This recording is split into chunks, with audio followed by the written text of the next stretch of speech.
Pane chitiko chinoshamisa chinoonekwa kunzi vakomana maarmy generals panguva ino vanogona vava kuopoza demand iya inonzi 2030 mutungamiri wenyika yezimbabwe anenge achiri kutonga, vachiona kuti maarmy generals vanofila sekunge vanenge vari kushandisiwa kana kuitisiwa, zvatoona kuti the expense inozongodzoka kwavari either being fired or kuface some assassination.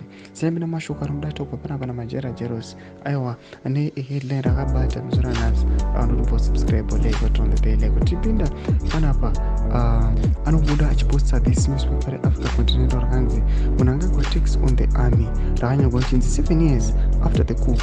Mnangagwa maneuvering to stay in power are angering Chiwenga and other generals. Abudisa date ramangwana rakandalina ra15 November 2024 panapotaura naye kuti aiwa magenerals pamwechete naVP they are now being angry pamusoro penhau yekusteya on power kwemutungamiri wenyika. Panapa majarajara zana achikomera chete rest assured Philip Valerius Vanda is not one of the military men who are angry because of his close relationship with despot Mnangagwa. Panapa nhau ikaitwa panapa chikisozwana majarajara ari kuti aiwa vakomana ava they are not happy pamusoro pechitiko ichi chari kuona kuti aiwa parikudaitwa in extension kana in extended vision yeleadership yemutungamiri wenyika.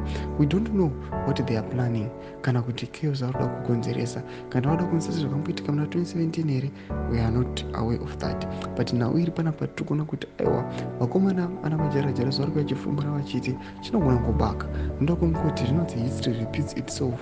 Zvakamboitika kumashure zvogona kudzokorora zvekare zvichiitika panapa tichiona vichiexposa mafactional fights ari kuitika kumilitary pamwe chete netop leadership. Tunze mafungiro enyu muri kudii pamusoro pemashoko ake pinda comment section medu musana subscribe like on the bell icon.